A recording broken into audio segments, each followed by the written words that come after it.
Well, look at that. It looks like we are back in business, and ain't it grand? Hello, everyone. Back with more anime stuff to talk about on yet another Friday anime stream, which I'm looking forward to. Might have some fun stuff tonight. Might have a few little surprises. Definitely was surprising last week. That was great fun. Yes, I'm sobering up. This is a nice hot coffee. So, a little less. Oh, no, still workshop Wednesday. Dope.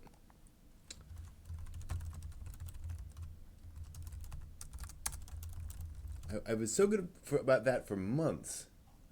But updating that title. And I've forgotten like every time this week. So that is true. You can add whiskey to coffee just fine. Although I wouldn't know. I'm actually not a coffee drinker. This is Throat Coat Tea, which is wonderfully fantastic. Perfect tea for the person who talks a lot. So it is the news. It is Friday, sorry. Yeah, Irish coffee. That is what that is. I wonder if that is actually an Irish thing or if that's a kind of a joke about the legendary drinking abilities of the Irish. I don't know. But yeah, so we've got some stuff for tonight. I definitely wanted to cover the news because I have some stuff here, and we're going to see if we can make this work. So if I do, see if we can do the news intro.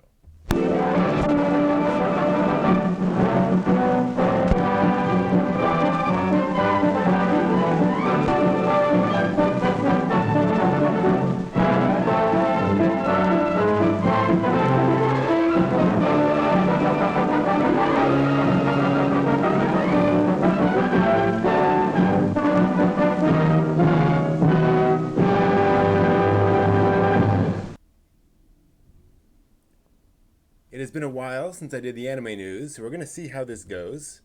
I am definitely out of practice, but we're going to see how things work today.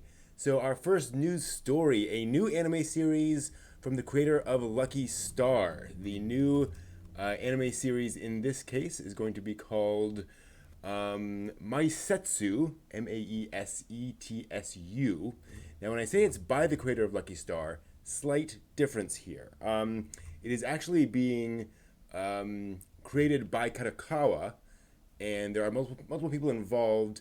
The creator of Lucky Star, Kagami Yoshimitsu, will be drawing a 4-koma manga for the project, so will definitely be involved, but not necessarily the creator of this. Also cool, Shota Goto will be the main scriptwriter, and Freak, an otaku-based set of voice actors, will be cast members, and that will be coming at some point. We do not have an actual date or whatever on this one. The description, though, I love. The project will center on 4 girls at the height of their youth, attempting to achieve their dreams even as they struggle gallantly. Okay. Not quite sure what that means, but hey, that is a thing that is coming, and so I guess we can look forward to that. Actually, I will look forward to that. It sounds fun and charming and all that kind of stuff. So hey, why not? Let's see here. Next on the news items, Genlock will be coming out on Toonami August 3rd. This is the latest series by Rooster Teeth, creators of RWBY and way back in the day, Red vs. Blue. And Toonami will be premiering this on television at least August 3rd. It actually released online some time ago. I believe that was back in January. Yeah, January 26th was when this initially released. So this is a post-apocalyptic, or I guess a dystopian, futuristic, CGI anime series done domestically in the U.S. with actual Screen Actors Guild actors. So people you'd know, including David Tennant. Whee! So some really cool voice talent there, and released to kind of mixed reviews. I know most of the kind of critical press seemed to like it, but there was some fan reservations initially. So it will be coming out for a lot more people to see August 3rd. Still, television is a big deal, and is one of those ways that people find and watch these things. So, not a bad thing. Can't complain. Yeah, Rooster Teeth is not something I've really dug too deep into, so I can't say one way or the other. Moving on, let's see here, there we go, a new anime from Yoshitaka Amano, although again, kind of like the other one, he's involved, but he's not the creator. This is going to be, this is a weird one. This is really a weird one. It's set in 2030 in Japan with this virus outbreak that turns people into basically zombies. And the main characters are a samurai and a ninja from the Edo period in Japan who time travel forward into 2030 and get together with some doctor who's trying to cure this virus. Okay. There is a trailer up on YouTube, and the animation has its issues. It's not particularly amazingly animated, and there's some weird coloration in it. Definitely has a very distinctive art style. If you're not familiar, Yoshitaka Amano has done a bunch of Final Fantasy character designs, so he's that guy. A bunch of other folks involved, and again, so Amano is the character designer here, not the creator, but he's kind of the biggest name involved in this. So that's really cool, and I'm looking forward to see kind of where that goes, but it's kind of hard to tell, but at this point, it seems like a really weird premise, and again, that trailer just didn't really hugely impress. Some neat moments in it, but didn't quite blow me away. So, who knows? We'll see. Moving on, a bit of some news from Crunchyroll. Crunchyroll is going to be providing some content to HBO Max, the new HBO streaming service. Now, there was some question about this when it was announced. This does not mean that Crunchyroll is moving into HBO Max. Crunchyroll is still going to be a streaming service. It's still going to have all its content. Basically, all this means is that Crunchyroll is providing some subset of its content to HBO Max to also stream on that platform. Crunchyroll being a part of the giant megacorp that HBO is also part of. So they're kind of part of this big overall umbrella deal to put stuff on HBO Max. So what that means is there should be some anime on HBO Max, which is a good thing, I think. Moving on to kind of an odd article, which that is the wrong image. I apologize. Forgot to switch that out. Let me go back and fix that. One moment. There we go. Wrong image, totally. Hate when that happens. There were some arrests in the Philippines and in Japan. The headline here is a little bit wrong. There was an arrest in the Philippines and two arrests in Japan uh, uh, about a particular thing going on with a site called Mangamura, which was apparently one of the big manga pirating sites in Japan. And this story goes back a little ways. Back in, the site launched in 2016. Back in 2018, the Japanese government went to ISPs and said, here are three major manga pirating sites. And we're talking like Mangamura got something like, they had some numbers here, between September 2017 and February 18, Mangamura got 620 million visits. 620 million visits in 6 months. Yeah. So this was not a small time operation. They had huge amounts of content on there apparently. So the Japanese government went to these ISPs and said, this is clearly illegal content. Will you do something about it? Now, the government made it very clear this was voluntary. They were just going and saying, this would be a nice step for you to take from a legal perspective, but we're not forcing you. Interestingly, the ISPs did not block Mangamura, but it went down. Both the web server and the image hosting server went offline shortly thereafter. And as far as anyone can tell, that was done by the site's administrators. So they were kind of running, is the implication there. But what happened is that back earlier this week, a man named Romi Hoshino, also known as Zake Romi, was arrested in the Philippines by request from the Japanese government, basically saying this is a guy involved in this. And so he is awaiting extradition back to Japan. And then later this week, two more arrests were made in Japan of friends of Romi Hoshino, who apparently were also involved in this. Like the police are like, we know they uploaded this specifically, and they were clearly part of this set of people who were uploading a lot of material. So that is ongoing. Now, again, this is one of those things where people are like, oh my gosh, they're arresting everyone involved in pirating. I don't think that's what's going on here. I think basically it looks like the publishers went to the Japanese government and said, here are the big pirates, right? Here are the ones who have huge amounts of material and who are blatantly, just uploading massive amounts of content onto their sites. In fact, we had some numbers here. See if I can read up on this. They believe there are tens of thousands of volumes of content on the site. So yeah, that's a lot of material. Again, not small time. Probably had ads on it, right? So they're probably profiting to some level, at some level off of this material. And yeah, so arrests are being made. Historically, when this has happened, when they have actually been prosecuted, it's minimal in the form of punishment. There's been some monetary damages, maybe some brief jail time, but it's kind of saying, this is illegal and we should probably do something about it. So that is what's going on there. Obviously, we don't know exactly where that's going or what's going to happen with that. Definitely still ongoing, but it is a thing. So FYI, I guess don't be part of a Japanese manga upload site. I don't know. Moving on, an odd news item from this week. Yasuyuki Ueda, one of the original creators behind Serial Experiments Lain, the very trippy sort of techno-thriller thing, anime series from 1998, recently announced, because there's a lot of interest around Lain. It's 20 years old now. He went to his bosses at NBC Universal, which are now the rights holders, and he said, can we do something for the fans?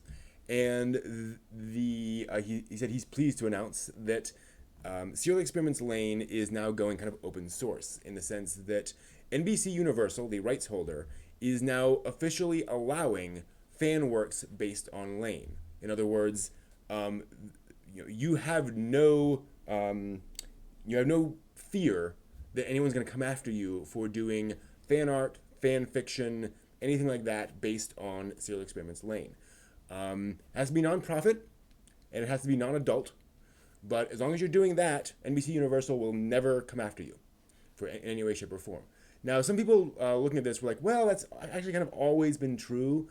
But here's the thing. Like, you are still technically doing, yes, it's a fan thing, but you're still technically, stepping on copyright toes. So NBC Universal is explicitly saying, we are allowing this. This is part of essentially our license, our global license of these characters and this material to the world. That's pretty darn awesome. And I'm really excited to see that happening, and I hope to see it happen to more shows. Certainly a 20-year-old anime property that has seen like no sequels, no other material, is ripe for this sort of thing, where it's like, okay, the original copyright holders, they can certainly continue to profit off the original work, but there's probably not going to be any confusion over people thinking that some fan work is, the official sequel to the show. So I think that's pretty darn awesome that people are able to do that, so we can actually start doing our, if you want to do a Lane fan animation, now's the time. Start on that. They're pretty cool. Finally today, kind of an odd piece of news. Otaku Coin is a cryptocurrency for otaku. And the idea here is to create a cryptocurrency that is specific for anime fandom. And to be clear, a lot of folks think cryptocurrency is just like making money, and it often is.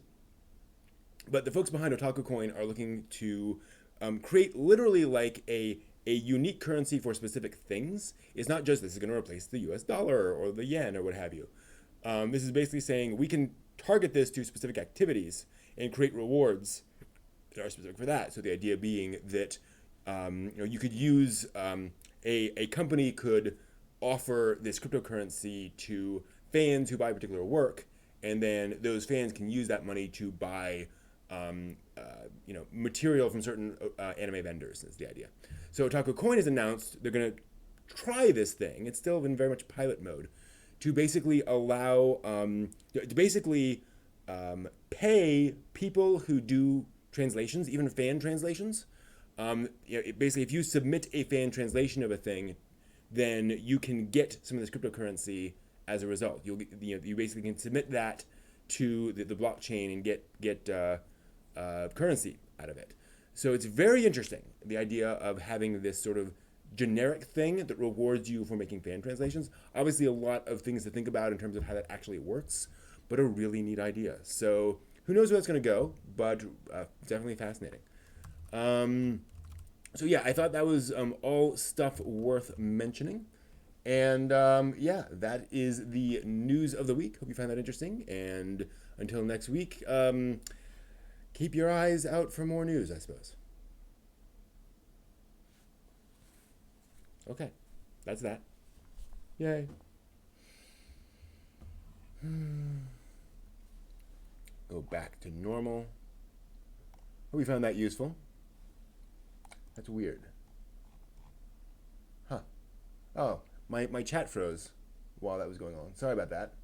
I was actually looking out over the chat, but it had frozen on my other monitor, so I didn't see the chat going.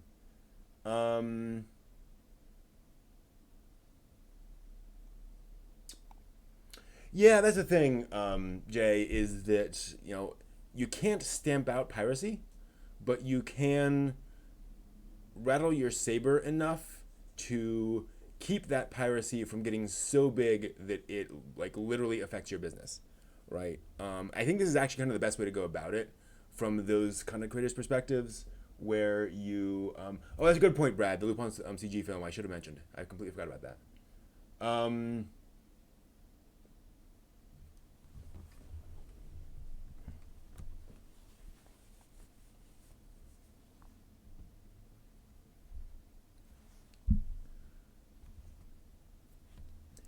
Also, apparently, there's a new Lupin CGI film that everybody's going crazy about. You should really check that out. It's really impressive.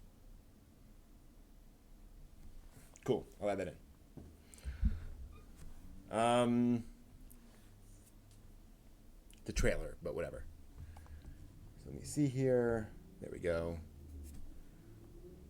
Thanks to Princess Mike Enner, by the way, in the chat for his suggestions on setting up some kind of, I forget the term for this, but basically some little panel you can have that you switch between different things with.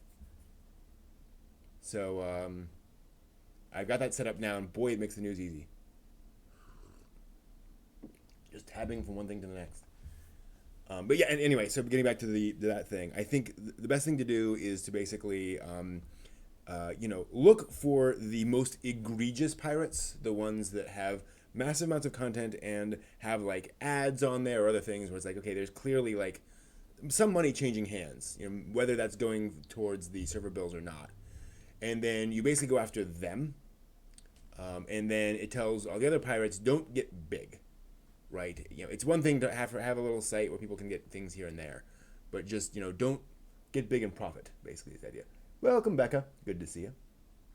And yeah, Crunchyroll used to be a pirate site, but they went legit and somehow managed to make the appropriate relationships to do that. So and that's the thing I would do with those pirate sites is I would kind of approach industry and say, hey, can we monetize this? Like, can we license this stuff from you and go legit?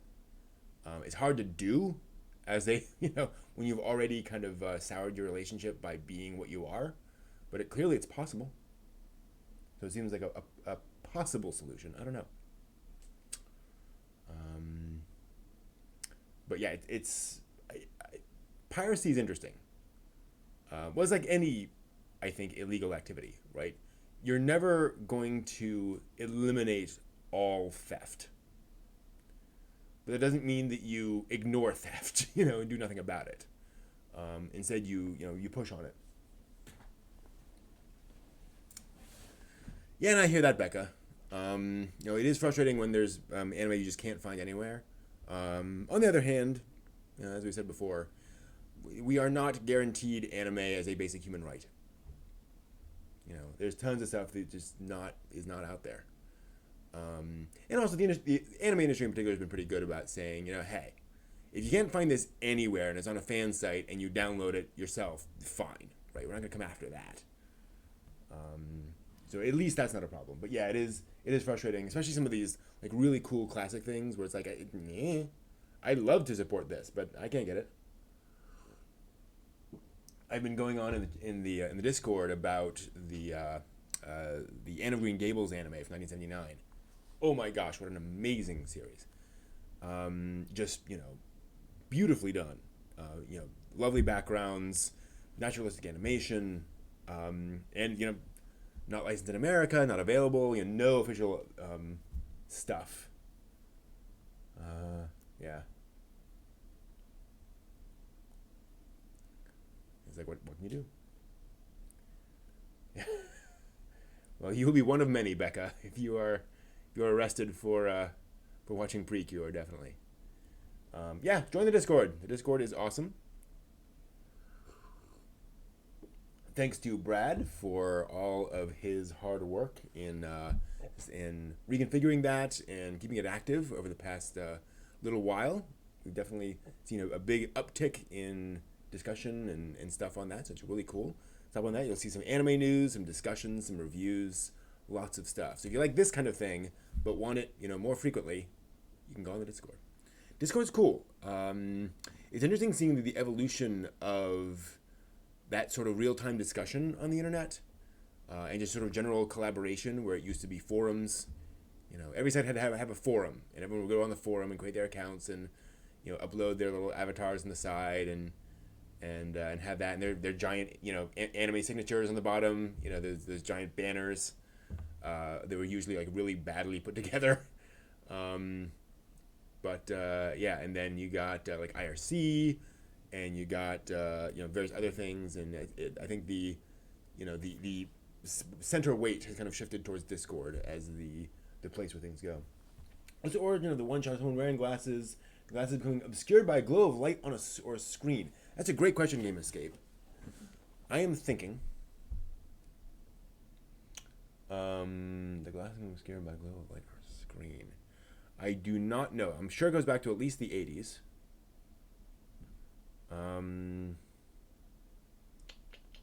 Although I can't think of it happening in, say, Macross or things like that. Oh, do you mean like when someone's wearing glasses and like the glasses become obscured? So it's not like a shaft of light. It's like the glasses just become opaque. Gotcha. Oh, that's a great question. Lupin, I would imagine.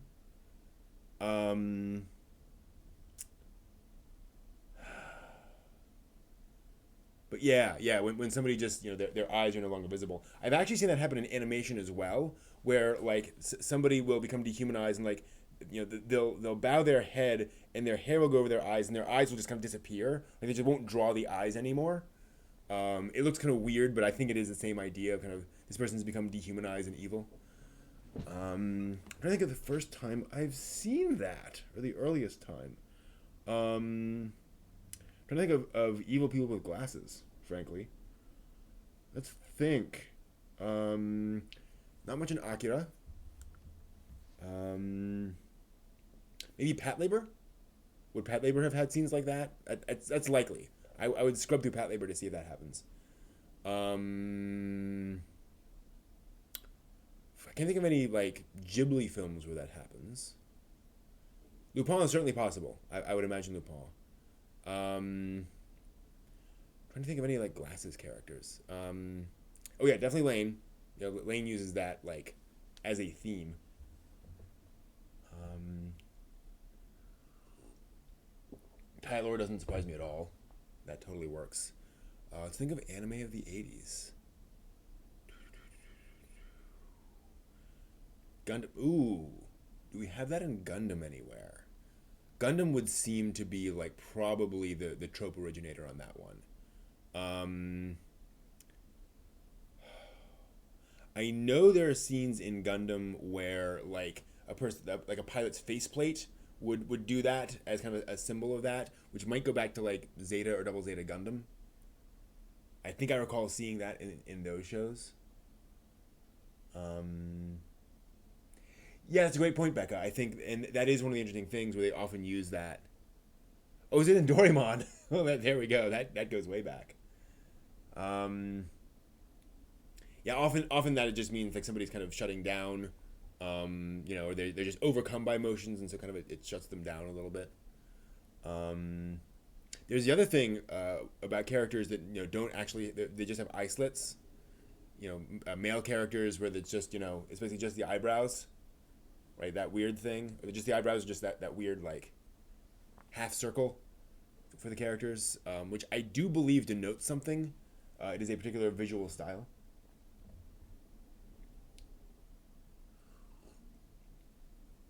A big thing in 3x3 eyes. Yeah, totally. You get the kitsune face. I wonder if that goes back to Pompoko. I'm not sure. Um, yeah, Bunta Initial D. I think there's one or two Ranma characters that are like that, where they just never open their eyes, basically. Um, but again, like the main character from Three by Three Eyes is that way, and he is definitely not evil or suspicious. Like he does one of the most romantic things I've ever seen, like in any media. Or he's involved in one of the most romantic endings I've ever seen in media, tragically romantic. But like he's straight up shonen hero, so it is odd, but it is definitely kind of one of those. Why is he like that? But yeah, I think that's it. I know yeah, I know Rumiko Takahashi did it. I don't know if she originated it, or maybe she just popularized it, or it was a thing like in manga maybe. But her shows kind of pushed it over to the world.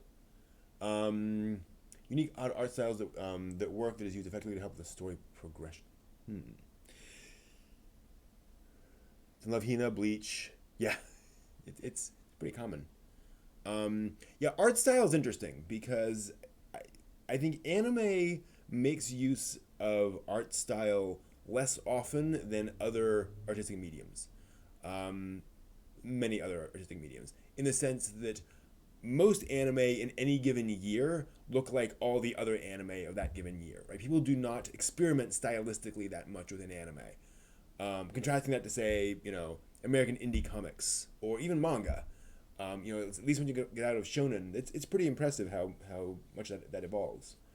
Um, and so it that is interesting that in a very visual medium, anime really doesn't change things up too much. You certainly do see weird art styles, but they tend to be very unusual. Lane being a classic example, that doesn't really look like other anime of 1998, but that's just because Lane was a weird experiment that aired at 2 a.m.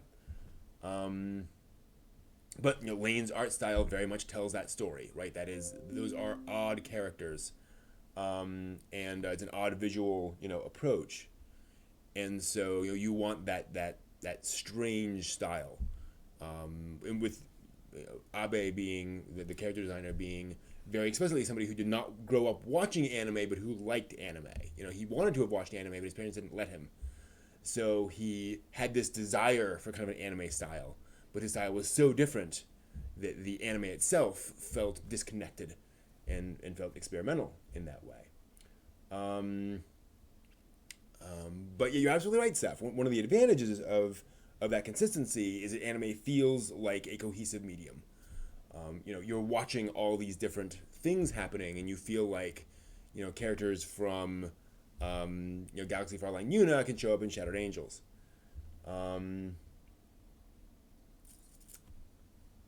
Yeah.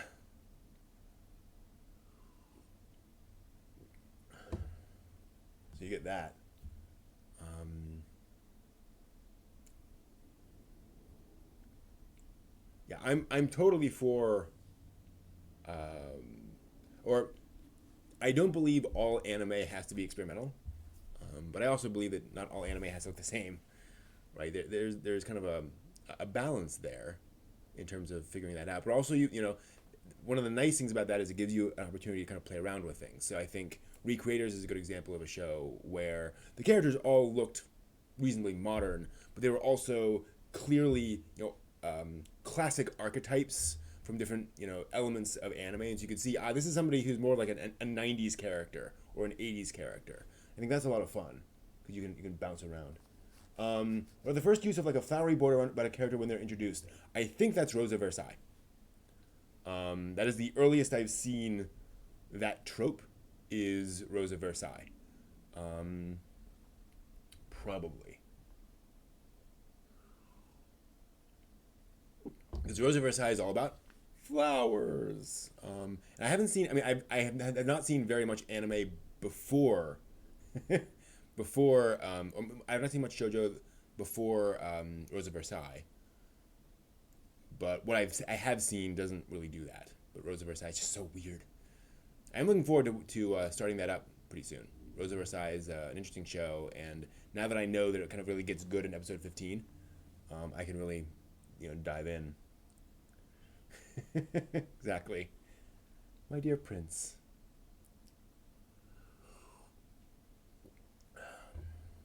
I actually want to go back and watch some of the shoujo before Rose, because going back and watching Rose of Versailles, I watched the first like 7 episodes, maybe not even that much, and it felt very modern. I was kind of like, okay, yeah, I get this, but then I realized that that's because it's kind of reinventing everything. So getting that context would be useful. And Rose of Versailles definitely Rose of Versailles doesn't feel modern, but it feels much more modern than other anime of the 70s and 60s, right? It was definitely a leap forward. It's one of the interesting things about history, right? Is you go back and you come across something and you realize not only how influential it was, you also see what it was influenced by. You can realize, this is clearly a reaction to something. This is trying to do something interesting in this space. What was that thing, right? This is in a particular shape formed by its reaction to these other things. So you can kind of go back and look and see, I suspect shoujo before Rose of Versailles was very loosey-goosey. I know the magical girl stuff was had a certain groundedness to it, but it was pretty fantastical, and Rose of Versailles is much more grounded.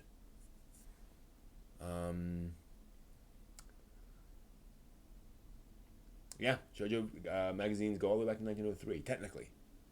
In terms of magazines for girls, I don't think there's that much manga back in 1903. It'd be fascinating to dive into it.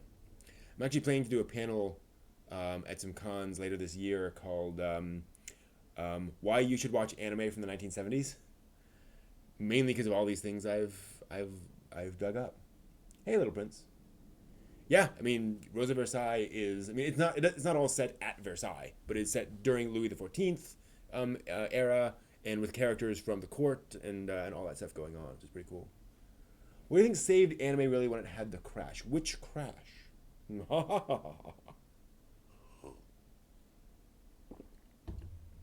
I assume you mean the big crash of the '90s, late '90s, early 2000s. Um, Personally, I think it was moe. It was visual novels. You know, adaptations of visual novels was the main thing. I mean, obviously there were multiple things. There's tons of possibilities there. Tons of things going on. But yeah, it was cheap adaptations of visual novels is how it worked. And it just kept people afloat for a while. I think also, frankly, it was a misalignment of style, where I think the anime of the '90s had gotten very bombastic and very over the top in its own way. Again, you think of Tenchi Muyo, and you think of Tylor and things like that, even Cowboy Bebop, and it got really, really adventurous. But the mood in Japan after the collapse of the bubble economy was not bombastic and big, right? One of the reasons Evangelion was such a hit is because it really matched the tone of the times. So I think people wanted to retreat to a something simpler, something comforting. And so the idea of going back to high school and being surrounded by, cute members of the opposite sex was a very appealing fantasy, which just really resonated with the otaku of the time. So I think it was the combination of the economics of that and just the general story of that, of, oh, I get to go back and be, and have this harem of girls around me, basically, was very, very appealing. And actually, I mean, the merchandising was also a factor, in fairness, in the other crash, where there was a lot of, when you have all these characters, you can merchandise all these characters, and there's, you can buy, traditionally, you would buy Haro, you would buy, a mascot character, whatever. Now you can buy, this girl's purse and this girl's hair ornament and this girl's, right? Every character has their own line of merchandise that you can create for them. So that definitely helps too with the visual novels. Where back in, like, again, in the '90s, when you have a series like Bebop, for example, like how much merch can you generate out of a show like that? You could potentially, but it's not really built around that. Yeah, 2008 crash was helped with streaming and general economic recovery, and doubling down, like you say, on the media mix, on lots and lots and lots of merch. Yeah, that's the thing, Akko. Is like, if you want to go deep into that, I mean, there's like 100,000 pieces of Sailor Moon merchandise, something like that. Pretty crazy.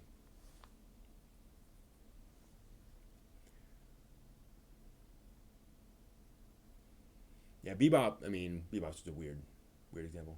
Um, oh, cool. Glad to hear that, TC. The Bebop is kind of coming together. When I saw Boogie Pop, was like, okay, this is a very different take. But I can tell they know what they're dealing with. Yeah, how that is, where sometimes you're like, these people don't really have a good grasp of their concept, and then just kind of feeling their way. Shattered Angels. So it was nice seeing Boogie Pop, where it's like, okay, it's its own take. Like, I'm not necessarily sold on where it's going, but they have an idea. So for Boogie Pop, I'm glad to see they kind of got back on the rails, so to speak. So I'm curious. Um,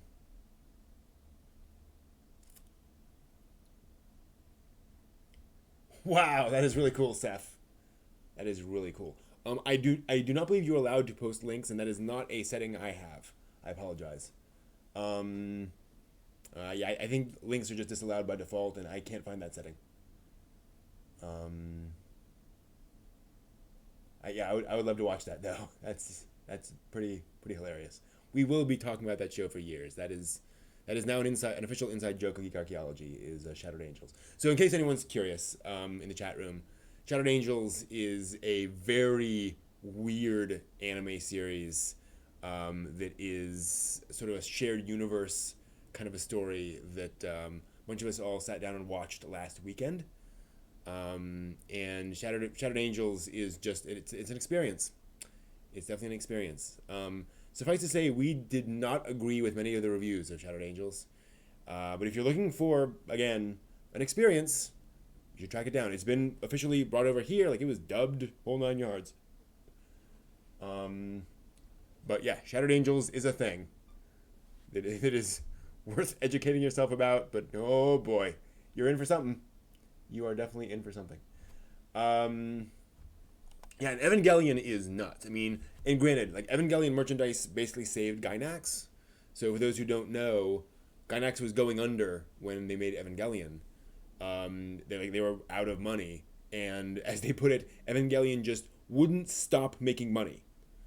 Like the money just kept pouring in from Evangelion, and Gainax was pretty good about merchandising rights on EVA. So they started making EVA stuff, and EVA merchandise just kind of kept that company afloat for a long time. So that is the thing about EVA, is that Gainax is all about merchandising that show, and it's kept that company going. Indeed, anime video games got a big boost from Evangelion. There's a story that apparently one day in like the like 1997, something like that, a Gainax employee literally like lugged a PC into the Gainax offices and told everyone, "Look, you guys have got to see this." And he showed them like an anime card game, like it was some kind of like a poker game or something where you play or it's like you play blackjack against the computer, and every time you win, it reveals some part of an image. And he said this is a thing now. People are making these games using anime art because anime art is the only thing you can actually like draw in this resolution, like a 320 by 240 screen. But the art's all terrible. Like they don't actually have good artists doing this. So we can do this. Like if we just made these things, we have artists here and we can make money. And it was really cool because there's it was really funny because what they immediately did was strip Mahjong with Evangelion characters. So you play Mahjong, and every time you win, you uncover some picture of, or some part of a picture of, Naked Ray or something. And it's like, oh, okay, fine, like that's a thing. But like they made tons of money off that. Let's see here. Have I ever banned anyone? Yes, I have. Several times, actually. CRT I bought from Nice Lane on Facebook Marketplace. The 20 inches S video. Oh, nice! Very cool, TC. I actually have a big old CRT in the other room hooked up to my my arcade cabinet, retro arcade cabinet. Thoughts on the Gundam Cafe in Japan? I've been there. It is amazing for the Gundam fan in you. They are very, open to people coming in, like taking photos and all that kind of stuff. Every month they rotate to a different Gundam universe. So every month it's a different theme. So it might be, after Colony 1 month and then whatever. I was there during in the CE universe, so the CE timelines. It was all Gundam Seed stuff, which is good because I like those shows, and it was really cool. They bring out menus, and they will show. Actually, I'll see if I can show you. I've been to Japan. Panels, documents. No. Panels. Where is my panel? It's probably traveling to Japan. So they have menus there. I can actually find this. That's pretty awesome. You get menus and you can order food, and they have food that's all sort of Gundam inspired. So for example, you can, and this is crazy. I might actually have a screenshot of this. They actually looked at the shows and found places where situations where people are actually eating and like trying to replicate that food in the Gundam Cafe, which is crazy. This is taking a little while to load because it's on a shared drive. But so you can order different things off the menu, and they'll actually have little screenshots of this is what that's from, and this is what we're referencing. It's not all from the same universe, because that would just be kind of crazy. And G Gundam would be a very interesting timeline for them to do. And there's a big screen on one wall which is showing basically trailers of the shows in that universe and clips and so forth and so on, which is a lot of fun. for crazy fans like me. And so you go in there, and all the staff are wearing uniforms, obviously. What else would you do if you were those folks? Yeah, let me just scroll down here. I have some stuff. Yeah, so there's the Gundam Cafe. Let me see if I can screen share this. Where do I have? Oh, actually, I might be able to do it here. So let me switch over. Do I have? Sorry, I thought I had another view. I'll just do that. Maybe.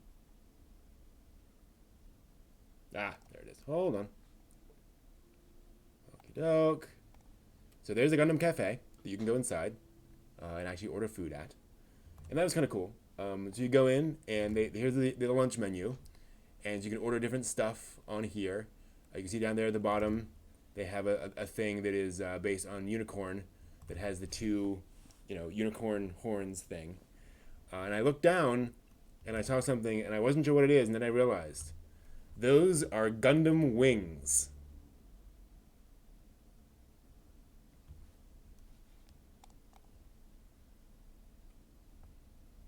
Yep. Yep. They did it. And I was just like, oh, like I'm in love now. Like just thank you. Like that is amazing. That is just wow. So yeah. But yeah, that was pretty cool. Yeah, it took me a while. I stared at that for like a minute or two, and then I realized, oh, that's wow. So, whew. But yeah. So they have a sense of humor, and it's also fun. And of course, there's a gift shop next to it where you can get like Gundam merchandise that is, I think, exclusive to that one Gundam shop. So like I got an Andrew Bothfelder mug from Gundam Seed. He drinks coffee constantly, and he's always like carrying around these mugs. His coffee is his obsession. So I got an Andrew Bothfelder mug for a friend of mine who also loved Seed. That was fun. Pretty crazy. You're scrolling up. But yeah, and to be clear, Game Escape. I don't mean they were the first one to do a mahjong strip game. I mean that they were, they very much just copied existing mahjong games. But it's like, okay, we're gonna do a mahjong strip game with EVA characters. Like, okay, fine. Yeah. But yeah, it's like, oh, there we go.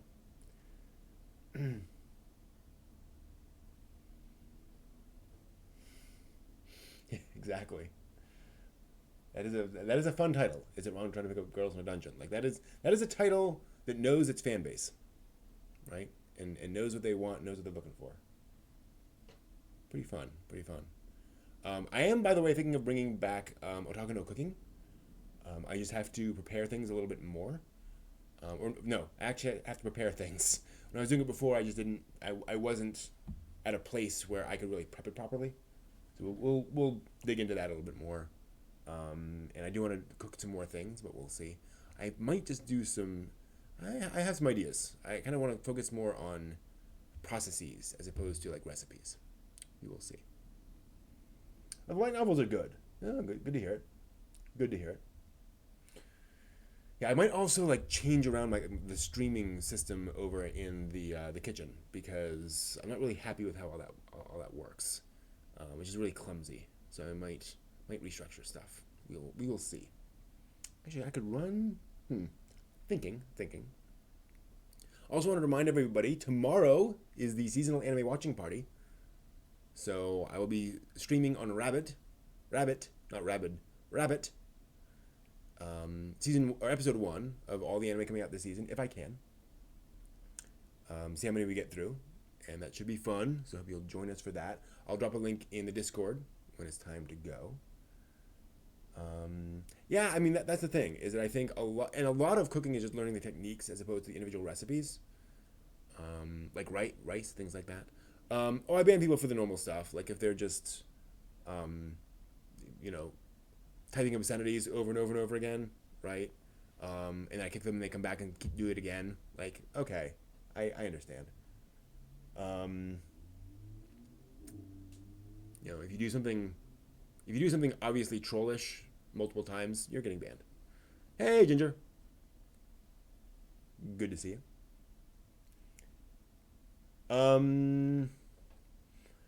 Depend. That's an interesting question, Spin. It kind of depends on exactly what you mean by dumb friend. Is it just as in ignorant? Right, just doesn't know a lot of stuff, or makes bad decisions. Um, and that is true, Russ. We also have um,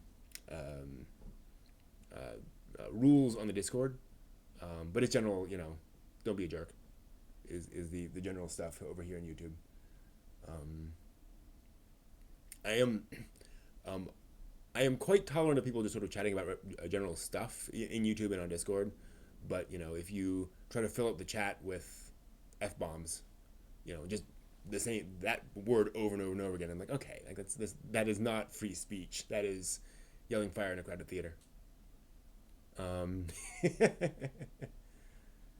no thought process and general dumb values and ideas about life. I hear that. I tell you what I do. This may seem harsh. People may just leave the channel when they hear this. I disengage. I stop interacting with that person.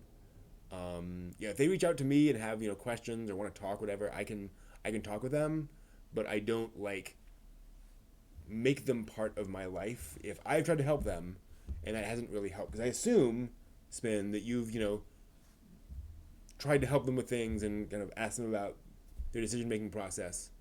But if that's not helping and they're just kind of banging their head against the wall over and over again, um, I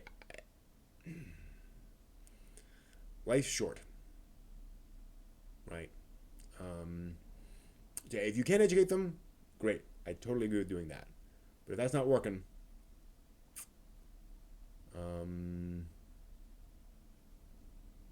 all your trolls are Xeon pilots. Quite possible. Xeons are kind of jerks.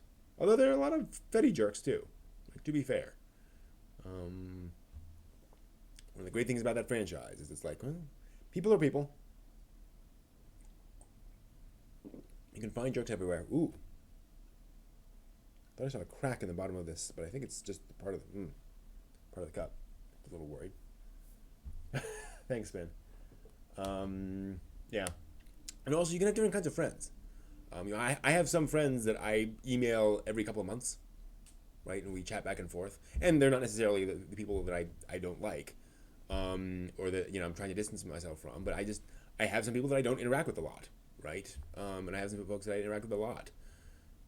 But that's okay. You can have friends that you check in with occasionally, but they're not like part of your life in that deeper sense. And I think that's okay. Um,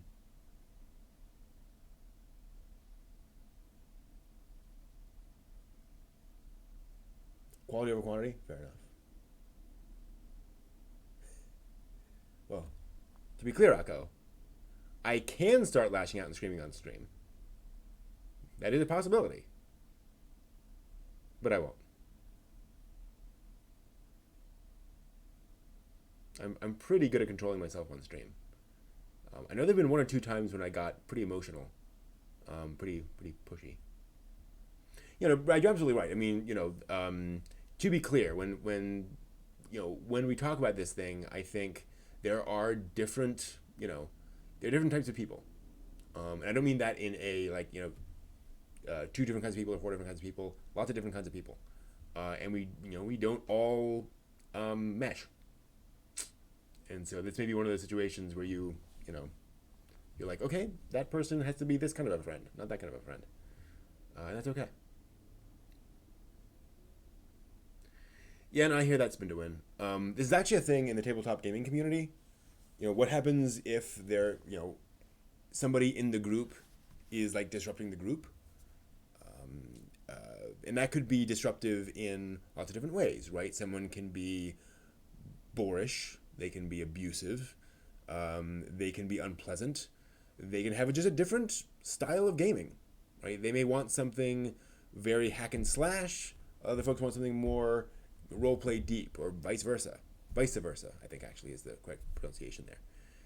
And so the thing is, like, you do have to, you know, and so the answer to that, when that's happening, is you sit down with the person and say, hey, I'm seeing this discrepancy, right?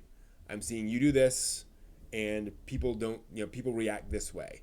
When you do this, folks get really frustrated, and this makes that person angry, and so forth and so on. What are we gonna do about that? And you're gonna talk it out like adults, so to speak. I know that can come across as dismissive, but sometimes it's easy. It's helpful to imagine, what would a stereotypical, mature adult person, how would they handle this? That's what I mean by that. You talk that through, and then if their behavior doesn't change, then at some point you have to disinvite them from the game, and say, this isn't working out, I may like you as a person, but this can't continue. War games, nice, Little Prince. I want to get into war games. I've been more into like role playing games, but I want to get more into war games. And I have a few friends who are like curious, but I don't know a lot of like in person. I don't know a lot of like deep war game people. So I want to dive into that at some point.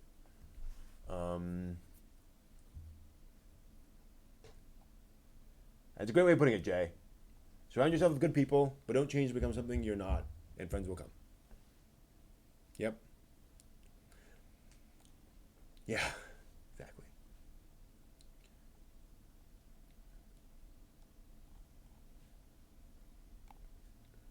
Oh, it comes out a lot, Game Escape. If you go on like the role playing game subreddits, a large percentage of the questions are about, hey, somebody's being a jerk at my table. What do I do? It's kind of not obvious, but yeah. Well, it depends on the war game, Russet. There are very easy war games. I actually, oh, 1 second.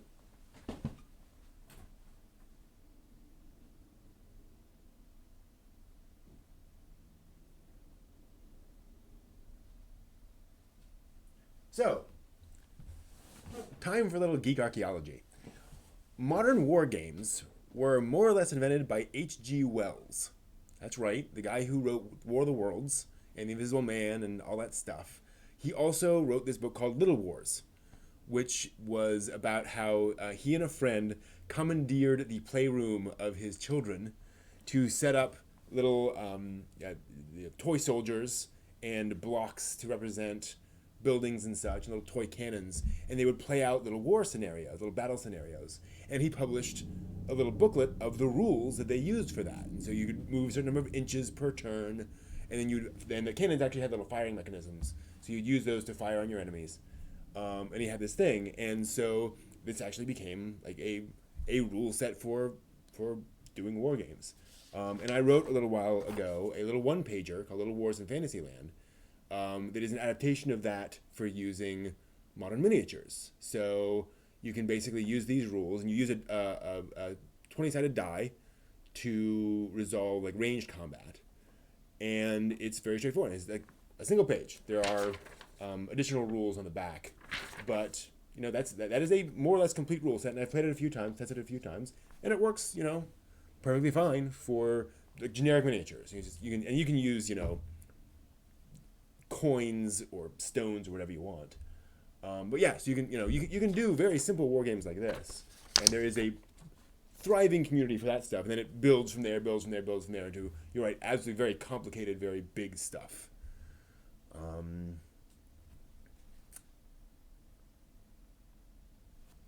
So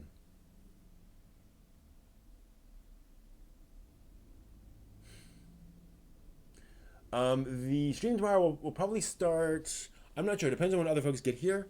I usually start like mid morning, but we'll see. Mid morning Eastern time. Yeah. Okay. So Seth brings up a good point.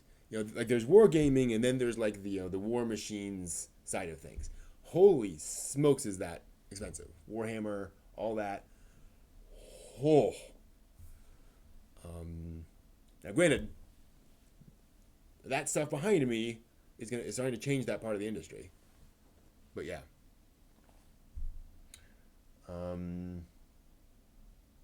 But yeah, wargaming can be a lot of fun with the right people, as with everything. Chess is absolutely a contributor to tabletop. It is technically a war game, but an extraordinarily abstract one. It is essentially it is an abstract puzzle about wargaming concepts, as opposed to like a war game.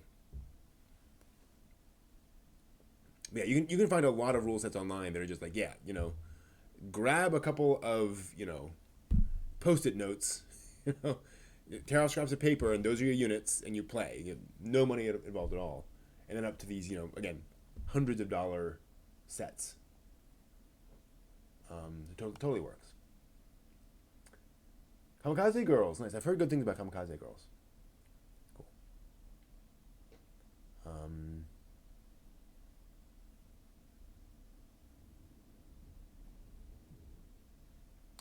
Rubik's cubes are beyond me. I've tried them. Like I can understand Rubik's cubes, but I find Rubik's cubes. I am not willing to put my brain in the mental mode to be able to solve those. It's like that is just more than I'm willing to kind of figure out. So yeah. Hey Becca, that's a good question. I'm sure there are online war games. I'm just not familiar with them. That's a good point.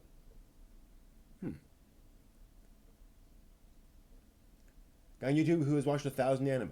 Yep. Not surprised. So have I. Like, not all the way through. But it's, that's one disc a night for 20 years. To get you through, all the way through 1,000 anime. I have a friend who does that. He watches one disc a night, every day. I don't know how far he's gotten, but he's watched a lot of anime. Hundreds and hundreds of shows. So, yep, it's possible.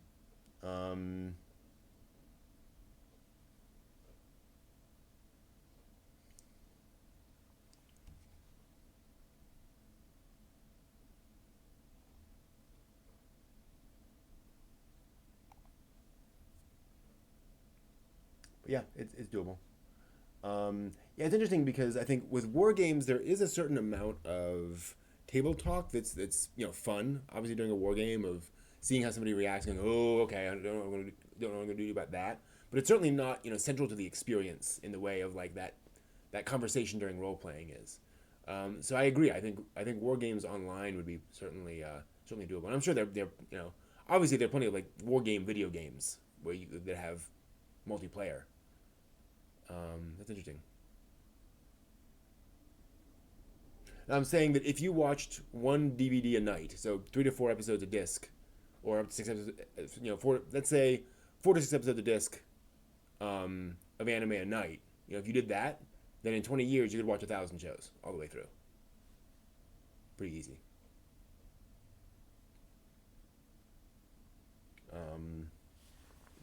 So that in other words, I'm saying that is not inconceivable to watch 1,000 shows. It just takes it takes that kind of commitment. Now, granted, I had a friend who heard about Bleach and went home and then watched Bleach all weekend. Like every minute he was awake, he was watching Bleach, and then every evening he would go home and just watch Bleach. And so he got through a huge amount of Bleach because he just spent all of his spare time watching Bleach. Right? That is a thing. I have watched. I have seen at least some of over 1,000 different anime, TV shows, movies, etc.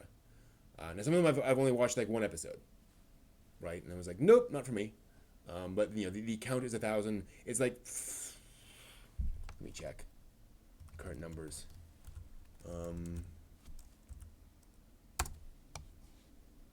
According to Mal, 4,800 episodes, roughly. So,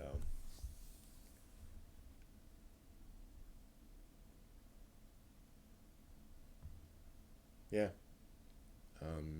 So yeah, I've seen a lot, but my Mal is Brent Newhall. Easy enough. BRENTNEWHALL. Actually, I think I can. I think as an admin, I can post URLs. So hopefully that'll come through. That's me. Um, yeah, and this was pretty early in Bleach, so he was all in on that show. He was definitely like, yep, that was his thing. Um, no, I have no hobbies other than anime. This is the only thing I care about. Just kidding. That's a good question. Chat. What are your what are the things you like?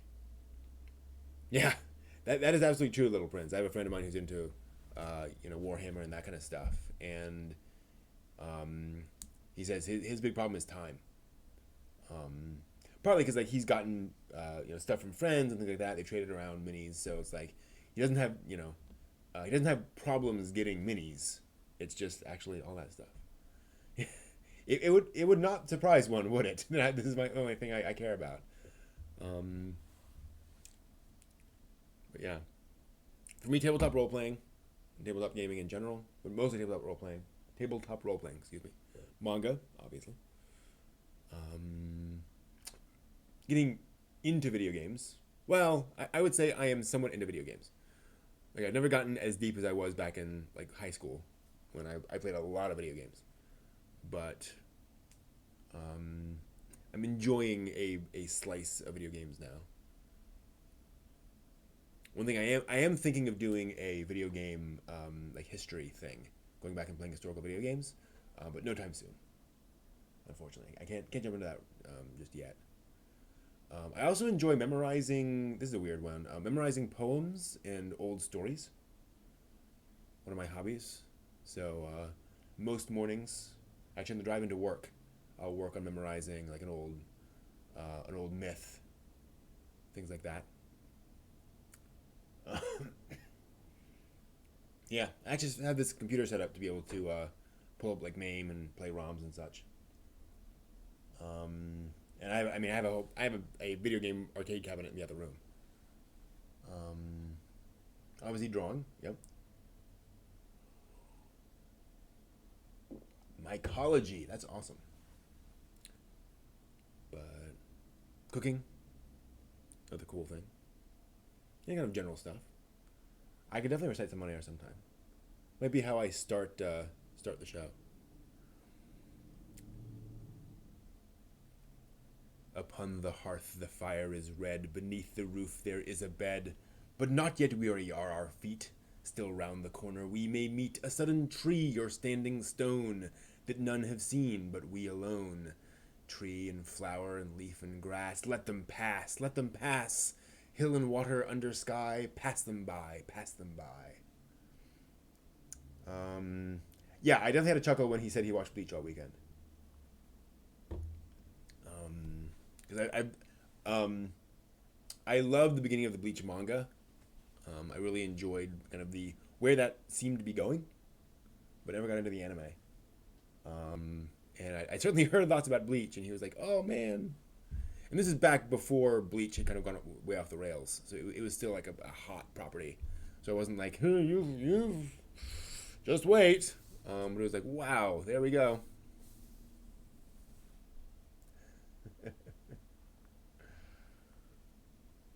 Yeah, good old Tolkien. He was a master, no question. But yeah, I love doing that stuff. Lots of hobbies. A lot of hobbies I like to get into. Electronics, hardware, that kind of stuff. I've been disappointed in the ending of an anime or manga many times. Many times. Um, I would say Akira was one of the big ones. Ghost in the Shell, frankly, the the original movie and the manga actually. Never much like those endings. Um, Felt like kind of a cop out. and I'm sure lots of other things. But sure, I mean, not everything works for me for what you like. I think part of the thing too, though, for me is I'm big on letting the show be what it is, right? Like a show can disappoint me, but also I can say, oh, but that's where they went with that, right? Okay.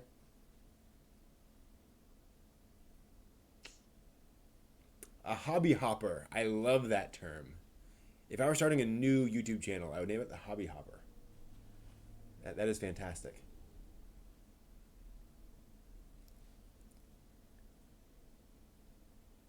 Actually, Windaria. Recently watched Windaria. Did not like that ending. Um, and the other endings where I'm just kind of like, oh, okay, I guess. I'll be honest. I think Kiki's Delivery Services ending is a little weird. Like I understand why it ends where it is, but it feels very abrupt where that ends. Yeah, Windaria, aka Once Upon a Time, anime film from the '80s. Pretty well known back in the day. Become much more obscure now, but one of these sort of weird classic movies. I have some videos coming up on those. Um, and just yeah, the whole plot of Windaria, I had problems with. Don't get me wrong; it's an interesting movie. I loved parts of it, and I loved certain aspects of it, but the ending is yeah, again disappointing. I know folks who love it, but um, yeah, that's the thing, Brad. I'm totally with you on there. You know, an ending can be personally disappointing in the sense that I wanted something different out of it, but also like I'm one person, and you know they weren't making it specifically for me, so I can't be uh, too freaked out about that. Yeah, I'm totally into that. That might be a good. That's a good idea for a series. Maybe do a little hobby hopper series. That's kind of what Workshop Wednesday is, frankly, for me. Is okay. I'm going to try sewing, and I'm going to try painting things, and I'm going to try doing this and try doing that. Try making stuff. It's really not a new hobby, but that'd be cool. In the Discord, we should start listing like um, hobbies that one could do, like you could dive into like quickly, right? We don't need a lot of resources and such, but you can try out that hobby in a couple of hours maybe, and we could try that. You know, come up with a list and over the course of a couple of months, try a bunch of different hobbies. That'd be fun. Ah, yeah. So one of the problems actually I have with a lot of like shonen anime is I'm like, you cannot come up with an ending that will satisfy me on this. Because there's just too many plot threads. There's too much going on. There are too many characters that I'm interested in. That I don't know. I don't think it is possible to come up with an ending that ties all this through. Yeah, we should totally do that. That'd be fun. Hobbies are cool. And I'm a big believer in the idea that you can absolutely explore a hobby for you know a few hours, and that's okay. And I don't. That is more than okay. It is good to explore things, even if just briefly, because that can expose you to very interesting things. And it can jump you to something else, right? You may not be into the model trains that you look into, but that might spark an interest in miniatures, which might get you into like miniature tanks, and that might be the thing you love. Um, yeah, yeah, I hear that, Brad. Cool, it'll be fun. Yeah, maybe we can come up with like a list of like 12 things, and then like every week we'll try that hobby for like 3 months, and we'll see where that goes. It'll be a lot of fun. Cool. We've been going for about an hour and 15, so I think that is going to do it for us for tonight. As always, this is a great conversation. Love doing this. Always love doing this every Friday. Um, that's a great point, Brad Barker. The description doesn't have it. Dope. Okay. Um, I'm adding it to the description, so it'll be on the video. Do I have 1 second? join us on the Discord at. So go there if you want to join us and chat throughout the week. That will be that. Thank you all, as always, for joining us, being part of this very interesting conversation. So next week is Otakon. I still plan to do a Friday anime stream, but I may get caught up with people, and we will see how that goes. So it might be late, but I still plan to do it, FYI. And hopefully I'll have some information about Otakon and share some stuff. But, yeah, thank you all so much. See you next week. Until next time, watch more anime.